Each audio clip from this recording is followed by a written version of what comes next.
I have to tell you right off the bat, I interview movie celebrities for a living, movie junkie, and I have never been more excited in this moment than right now. How do you make us interesting? How do you do it? You know what the thing is I was looking like this. If you can't carry on a conversation, you shouldn't be in this business. Yeah. And I try to stick to the subject matter that we're, and I do, 3-4 minute interviews at a time, but everybody's always asking the same questions. I know it, you know it, but if you ask it in a certain way, and as an actor, you have to deliver that line, the same question you've heard 1,000 times over and over We again. all have our favorite stories we tell 1,000 times. Why can't these be our favorite stories today? Yeah, it's absolutely. And as long as you pretend like I'm the first person to ever ask you that question, we're going to be fine. fine. I tell the story of how I used to be a bartender in New York, and I used to bartend for like Keith Richards. Yeah. I've told 1 billion people that story, so I can tell stuff about Caprica. But that's true, though? Yeah. Yeah, it is. Yeah. Hey, I was so excited to see you joining the show. And I mean, obviously, your background, you've been in science fiction, but this is science fiction at its core, I would say. How do you? And I think it's about the character. This character, we slowly got to see a little bit about him. You were in like just glimpses of an episode, and then they started to show you more. Are we going to see more and more of your character unravel in here? I don't know, man. Boss man just said no to the audience, but I'm starting to understand when he says no, it actually means maybe. I was going to say, don't they know you're the draw?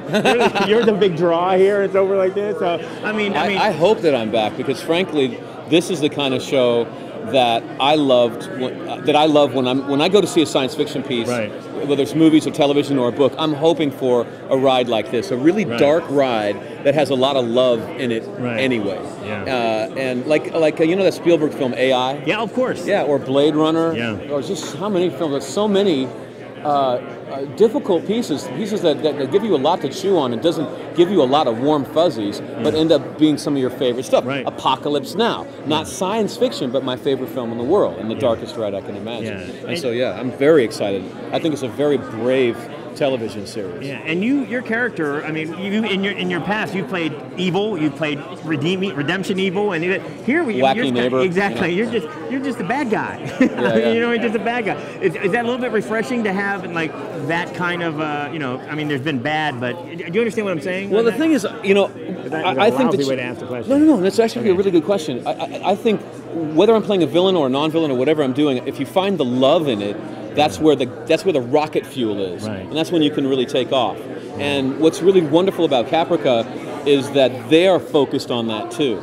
A lot of times that I'll have a character that's written very much as a villain, and I have to find that for myself and kind of plug that in where it was missing. Right. Whereas in Caprica, that's all they're about, is to try to find that love and make him a three-dimensional character. Do you find that there are Caprica fans that you're new to them? Do you find that do they welcome you with open arms, or does people just follow you no matter where you go?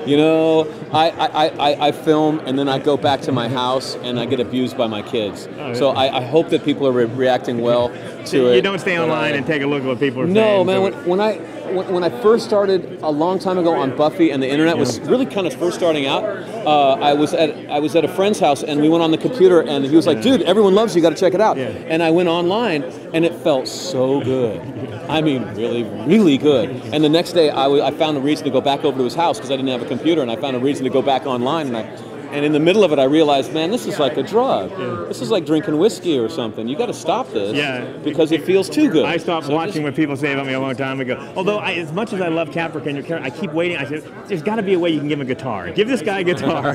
You know what I mean? I love when you're performing. Let's do some blues, man. Absolutely. Pleasure. Yeah. Great moment. Thank you. Thank you.